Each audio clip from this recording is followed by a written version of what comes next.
প্রধানমন্ত্রী শেখ হাসিনা আজ রাষ্ট্রপতির কাছে পদত্যাগপত্র জমা দিয়েছেন এবং আমি তা গ্রহণ করেছি।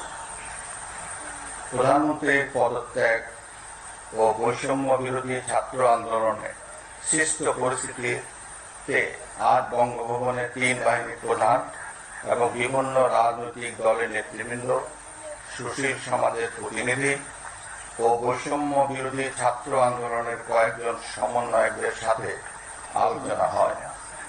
শুরুতে সেনাপ্রধান বিরাজমান সার্বিক পরিস্থিতি ও রাজনৈতিক দলগুলোর সাথে তার আলোচনা সম্পর্কে আমাকে অবহিত করেন। রাজনৈতিক নেতৃবৃন্দ এ সময় তাদের বক্তব্য তুলে ধরেন। সভায় বৈষম্য বিরোধী ছাত্র আন্দোলনের নিহত শহীদদের স্মরণে শোক প্রস্তাব গৃহীত হয়। এছাড়া জরুরি ভিত্তিতে একটি অন্তর্বর্তীকালীন সরকার গঠনের সিদ্ধান্ত নেওয়া হয়। সকল দল ও অংশীজনদের সাথে আলোচনা করে গঠিত অন্তর্বর্তীকালীন সরকার যত দ্রুত সম্ভব নির্বাচনের ব্যবস্থা করবে। বৈষম্য বিরোধী ছাত্র আন্দোলন ও বিভিন্ন মিথ্যা মামলায় আটক সহ সকল বন্দীদের মুক্তি দেওয়া হবে। বৈষম্য বিরোধী ছাত্র আন্দোলনের নিহতদের পরিবারদের ক্ষতিপূরণ প্রদান ও আহতদের সুচিকিৎসার প্রয়োজনীয় সকল সহায়তা দেওয়া হবে। সর্বসম্মতিক্রমে বিএনপির চেয়ারপারসন বেগম খালেদা জিয়াকে মুক্তি দেওয়ার সিদ্ধান্ত নেওয়া হয়। প্রিয় দেশবাসী, আমি দেশের আইন শৃঙ্খলা পরিস্থিতি স্বাভাবিক করতে এবং লুপ্তরাজ ও ধ্বংসাত্মক কর্মকাণ্ড বন্ধ করতে রাজনৈতিক দলগুলোর প্রতি আহ্বান জানাচ্ছি।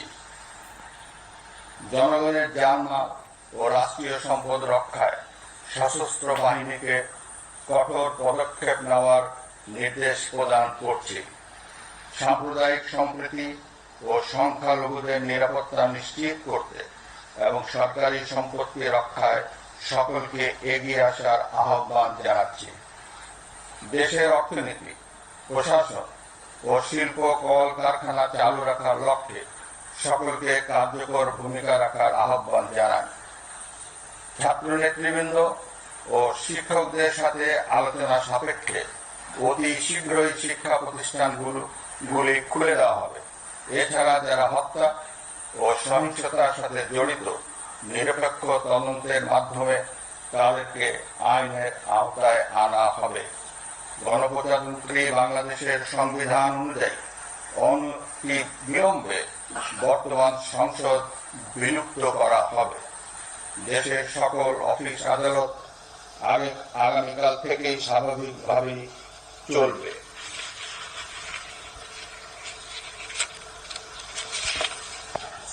প্রিয় দেশবাসী, আসুন আমরা দেশকে বাঁচাতে একযোগে কাজ করি। পারস্পরিক হিংসা বিদ্বেষ ভুলে ও প্রতিহিংসার ঊর্ধ্বে উঠে দেশকে এগিয়ে নিতে নিজ নিজ অবস্থান থেকে ভূমিকা রাখার জন্য আমি বিনয়ের সাথে আপনাদের প্রতি অনুরোধ করছি।